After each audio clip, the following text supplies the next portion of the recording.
मी Riyan the रियाज kitchen मराठीमध्ये तुमचं पुन्हा एकदा मनापासून स्वागत आहे. माझ्या गोडताईंचं, गोडदादांचं, माझं पूर्ण यूट्यूब फॅमिलीचं मनापासून स्वागत आहे. सध्याला हिवाळा ऋतू चालू झालेला आहे आणि आपण भरपूर प्रकारचे धपाटे वगैरे बनवून खातो. तर आज मी तुमच्यासोबत एक दुधाच्या धपाट्यांची रेसिपी शेअर करणार आहे. हे धपाटे खूप पौष्टिक आणि हेल्दी आहे. अगदी डाएटवाले देखील खाऊ शकतात. म्हणायला गेलं तर हे 15 ते 20 मिनिटात बनतात. अगदी तुम्ही सकाळच्या घाई गडबडीमध्ये देखील बनवू शकतात. इथं मी अर्धा किलो दुधी घेतलेली आहे. तिला व्यवस्थित धुवून आपण तिचं वरचं टोक काढून घेतलेलं आहे आणि आता आपण किसणीने किसून घेणार आहोत. आपल्याला साल वगैरे अजिबात काढायचं नाही आहे. मी इथं दुधीला किसून घेतलेलं आहे. मी इथं पाऊण कप गव्हाचं पीठ घेतलेलं आहे आणि अर्धा कप बेसन पीठ घेतलेलं आहे. तुम्ही किती क्वांटिटीमध्ये पीठ वापरत असाल तर पाऊण% आपल्याला गव्हाचंच घ्यायचं आहे आणि 1/2% आपल्याला बेसन पीठ घ्यायचं आहे यानुसार. आणि हे धपाटी बनवताना आपल्याला पाण्याचा अजिबात वापर वगैरे करायचा नाही आहे. दुधीमध्येच खूप पाणी असतं. तर आता इथं आपण मसाले ॲड करून घेऊया. इथं मी धना-जिरा पावडर घेतलेली आहे, ओवा घेते, जिरा घेते, पांढरे तीळ घेते, लाल तिखट आणि चिमूटभर हिंग आणि 1/2 टेबलस्पून हळद आणि चवीनुसार नमक घेते. अगदी आपण बेसिक किचनमध्ये असतात तेच मसाले आपल्याला वापर करायचा आहे. अगदी इथं वेगळे मसाले वगैरे अजिबात वापर नाही करायचा आहे.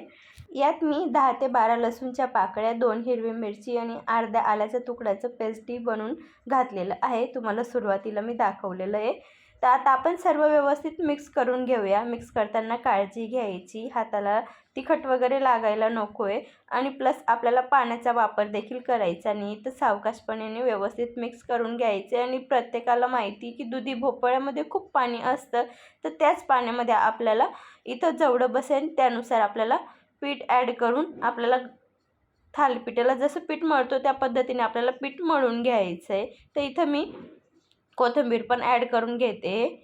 तर आता आपण व्यवस्थित गोळा मळून घ्यायचा. आपल्याला जास्त घट्ट पण मळायचा नाही, जास्त पातळ पण मळायचं नाही. आपण पोळीला मळतो त्यापेक्षा थोडा पातळ मळायचा आहे. बघू शकता त्या पद्धतीने आपल्याला गोळा मळून घ्यायचा आहे थालीपीठाचा. मी इथे एक कॉटनचा रुमाल घेतलेला आहे, त्याला ओलं करून घेतलेलं आहे आणि त्याच्यावर आता आपण लहान गोळा घेऊन जेवढा आपण चपातीला घेतो त्यानुसार गोळा घेऊन आपल्याला थालीपीठ थापून घ्यायचं आहे. हा रुमाल मी याच्यावर आधी पण थालीपीठ थापलेले आहे, त्याचा कलर थोडं पिवळा झालेला आहे.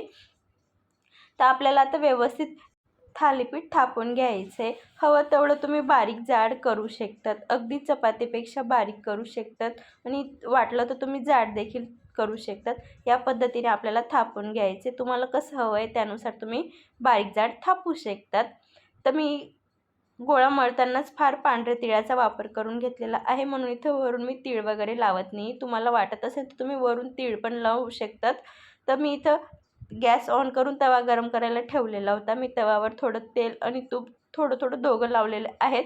तुम्ही तुमच्या आवडीनुसार तेल, तूप, बटर काहीही लावू शकतात. तर इथं आता मी तेल लावून थालीपीठ व्यवस्थित भाजून घेणार आहे. व्हिडिओमध्ये दाखवल्याप्रमाणे आपल्याला गॅसची फ्लेम हाय पण ठेवायची नाही, मिडियम पण ठेवायची नाही. अगदी म्हणजे आपलं धपाटा व्यवस्थित भाजलं जाईल या पद्धतीने आपल्याला गॅसची फ्लेम ठेवायची आहे. बघू शकतात खूप छान कलर पण आलेला आहे आणि मी हे फक्त गव्हाचं आणि बेसन पिठाचं थालीपीठ आहे, अगदी मिक्स पीठ वगैरे पण घेतलेलं नाही. बघू शकतात खूप छान पद्धतीने आपलं इथं धपाटं भाजून झालेलं आहे.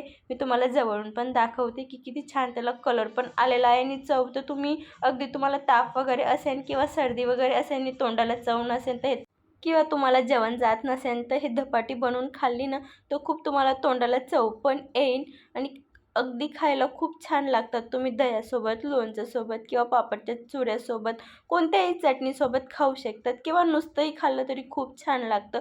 अगदी तुम्ही नवरोबाच्या किंवा मुला टिफिन बॉक्सला बनवून देऊ शकतात आणि बनवायला फारसा टाईम वगैरे पण लागत नाही.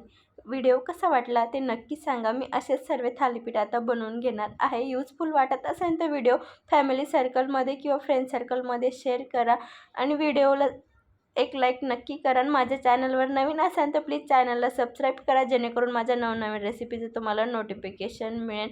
चला मग अशाच एक छानशा रेसिपीसोबत भेटूया. तोपर्यंत मस्त खा, स्वस्त राहा, सर्वात महत्त्वाचं आनंदी राहा. आणि थंडी खूप पडते तर स्वतःची काळजी घ्या. आणि आजची रेसिपी आवडली असेल तर एकदा नक्की ट्राय करून बघा. मी 100% गॅरंटी देऊन सांगते की तुम्हाला नक्की आवडेल. आणि बघू शकतात मी खूप बारीक बनवलेले आहेत. चला मग अशाच एक छानशा रेसिपीसोबत भेटूया. तोपर्यंत धन्यवाद.